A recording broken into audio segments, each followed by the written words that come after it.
Saving Sally is directed by Avid Yongoren, written by Charlene Sawit-Esguerra, and stars Enzo Marcos, Rian Ramos, and TJ Trinidad. And Saving Sally is about a guy named Marty, played by Enzo Marcos, who is an aspiring comic book artist and is also madly in love with his best friend Sally, played by Rian Ramos, who's an inventor and unfortunately only sees Marty as a friend. And this film chronicles their friendship from high school to college and onwards. Now, I remember hearing about Saving Sally even before it got into the MMFF, and I was really stoked to hear that it actually got in, so I was even more excited to check it out. Saving Sally is admittedly underwritten and has a somewhat outdated screenplay, but it has restlessly imaginative direction and a fully realized animated world that we as Filipinos really should be proud of. First, I have to clarify that Saving Sally is not an animated film. Instead, it's a movie kind of like Tick Tick, or, you know, The Jungle Book, where it's all shot on a soundstage. And it really takes a good director with a lot of imagination to be able to pull that off, and Avid Yongoren more than rises to that occasion.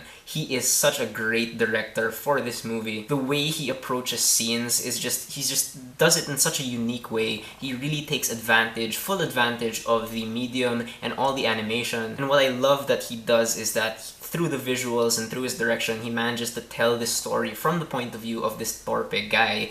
And it's just an interesting perspective that I don't think other directors would have been able to pull off using this animation. And just like with Sunday Beauty Queen, the music in this film really helps a lot in establishing this tone. There's really fun music that highlights both the serious moments and the fun moments, and the sound design in this film is just so polished and really captures every single element on screen. And you know what? Okay, let's talk about the visuals. You can tell that they made use of all that time in production to really polish everything in this film visual-wise. And the animators, you could tell, really just loved what they were creating. This is a movie where you really see their effort and you really see the love of filmmaking. There are so many fun little details that you can catch in the world that they created. Like, myself and the people I was with and everyone else in the audience were just pointing out different jokes in the background and stuff that only Filipinos would get. And Saving Sally has probably the best use of green screen in a local film ever. Like, I forgot so many times that I was watching a movie that was taking place in a fictional world,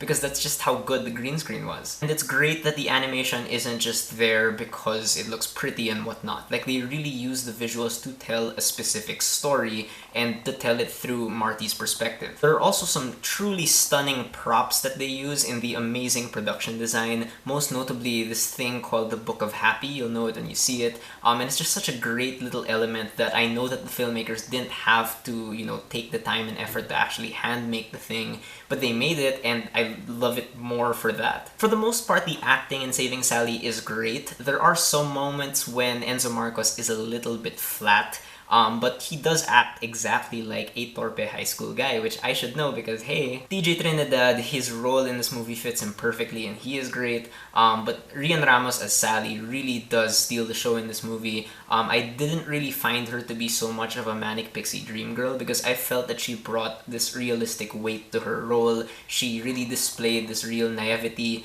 and vulnerability, and I really cared about her character deeply. Saving Sally definitely isn't a perfect film. There are a lot of moments when the film's editing, while sometimes it's really effective in shuttling us from one location or time to another, there are other moments when some scenes are totally just kind of rushed through, and they really could have been stretched out a lot longer. But the writing really is the biggest weakness in Saving Sally. While I did care a lot about Marty and Sally as characters, and there's a ton of great dialogue that's really funny and really heartfelt, the overall story does lack a lot of depth. And, you know, this lack of depth isn't really bad in itself. It's just that throughout the story, they do hint at a deeper level of complexity that they never actually explore. I imagine that the filmmakers just ran out of shooting time and wanted to focus on post-prod, so they were stuck with this story and this footage that they couldn't do much with. They could just, you know, polish the visuals and the sound, and if that's the case, I do understand, but it's still a flaw that really pops out and might bother some people way more than it bothered me. In the end, I think Saving Sally is a pretty good movie. In my opinion, it is my favorite of the 4 MMFF films I watched this year. It's not one of the best Filipino movies of all time, but it does so much for animation in this country that I really, really appreciate. We have so many great animators and visual artists, some of them, you know, working for Pixar, and I just hope this movie opens the gates for more animation in the Philippine film industry, because we really need it. And I can imagine like young kids watching Saving Sally and thinking, being inspired and thinking, you know, I want to do this when I grow up, and I think that's a beautiful thing. Alright, so those are my thoughts on Saving Sally. If you guys have seen it, please tell me what you thought about it, and whether you agree with me or not, please leave me a comment. Let's have a conversation down below, and please keep on supporting the Metro Manila Film Festival.